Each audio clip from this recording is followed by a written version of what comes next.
Hello viewers, welcome to Misty Diaries. ஒரு ஊர்ல ஒரு ராஜகுமாரி. அந்த ராஜகுமாரி கிட்ட காசு, பணம், நகைன்னு நிறைய குவிச்சு இருந்தாலும் அப்படிப்பட்ட ராஜகுமாரிக்கு இன்னும் கல்யாணம் கூட நடக்கல.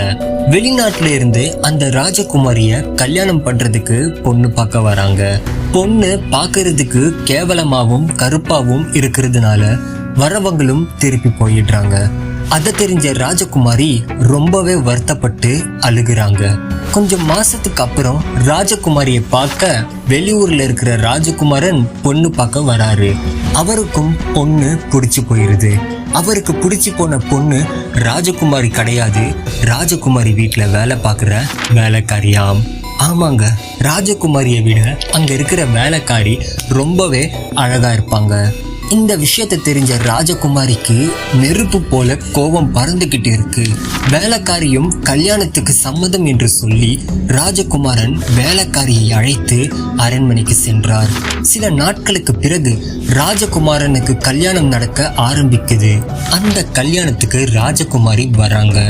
மணமகள் அறையில உட்கார்ந்துருக்கிற வேலைக்காரியை பார்க்க ராஜகுமாரி வந்து ஒரு விஷயம் சொல்றாங்க.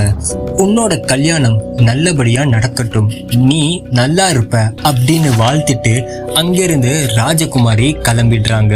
கல்யாணமும் நல்லபடியா நடந்து முடியுது.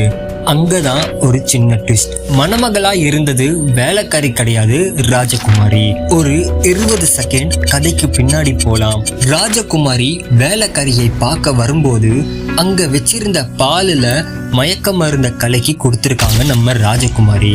மயக்கத்துல இருந்து வெளியே வந்த ராஜகுமாரியை மணப்பெண்ணா பார்த்த வேலைக்காரி ராஜகுமாரி முன்னாடி போயிட்டு, உனக்கு எவ்வளவு துணிச்சல் இருந்தா எனக்குன்னு இருந்த கணவரை நீ பறித்து கொண்டாய். இந்த நொடியில் இருந்து உமக்கு சாபம் விடுகிறேன்.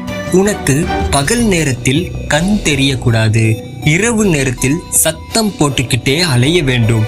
ஒரு சாதாரண எலி எப்படி சுத்துகிறதோ அதை போல பெருச்சாலியாக நீ சுத்த வேண்டும் என்று சாபம் விட்டு அங்கிருந்து வேலைக்காரி சென்ற உடனே சாபம் விட்ட மாதிரி ராஜகுமாரி பெருச்சாலியாக மாறிவிட்டாள். பெரியவர்கள்லாம் சும்மாவா சொன்னாங்க, ஏழையின் சாபம் சும்மா விடாதுன்னு.